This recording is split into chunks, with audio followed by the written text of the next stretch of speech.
Good afternoon, Mr. Buffett and Mr. Munger. My name is Bill He, and I'm from Vancouver, Canada. You two make up an iconic duo, and growing up, I found your investment strategies very admirable. And so my question is, how do you deal with conflicts when they arise between the two of you? Are you applying personal conflicts in terms of doing something ourselves versus having Berkshire do it, or between the two of you? Charlie and I, literally, and people find this hard to believe, but in 60 years, we've never had an argument. We have disagreed about things, and we'll probably keep occasionally disagreeing about this or that. But if you define an argument as something where emotion starts entering into it, or anger or anything of the sort, it just doesn't happen. I think that Charlie is smarter than I am, but I also think that there are certain things where I've spent more time on them than he has, and sometimes we both think we're right, and generally I get my way because Charlie is willing to do it that way, and he's never second-guessed me when things have been wrong, and I wouldn't dream of second-guessing him if he were doing something that was wrong. So it turned out to be wrong. We'll never have a conflict, basically. Charlie? Well, the issue isn't how we get along.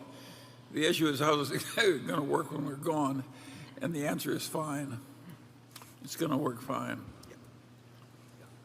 We're lucky that I ran into him when I was, 28 years old, and I both worked in the same grocery store, and he grew up less than a block away from where I now live and everything, but I did not know who Charlie Munger was until I was 28.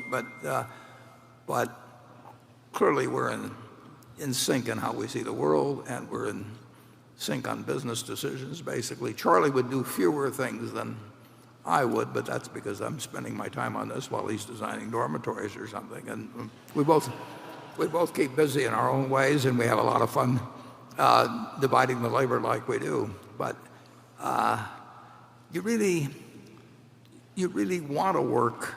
I mean, having the right partners in life, particularly the right spouse, but particularly having the right partners in life is enormously important. I mean, it's more fun with a partner, both in personal life and in business life, and you probably get more accomplished too, but you just have a better time. It would not be any fun to do work in a little room and make a ton of money trading around securities, but never working with another human being. So I recommend finding, Charlie gave some advice in the movie, finding the best person will have you, or something like that.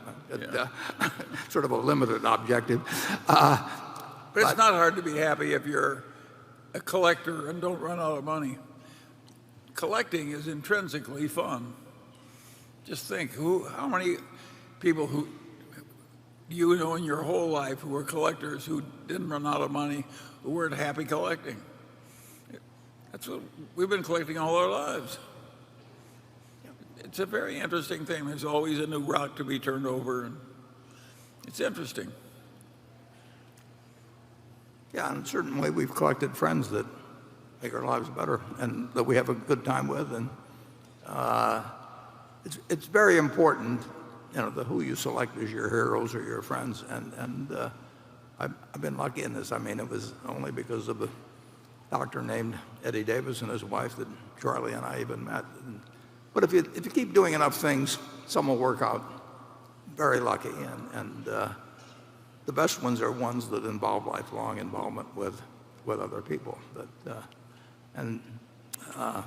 We've got some of our directors, a number of our directors, that have had similar impacts on me. So I recommend that you look for somebody better than you are, and then try to be like they are. It's funny, we've lost people along the way. And when I lost Warren's secretary, I thought, my God, she was so wonderful. Gladys, we'll never get another one.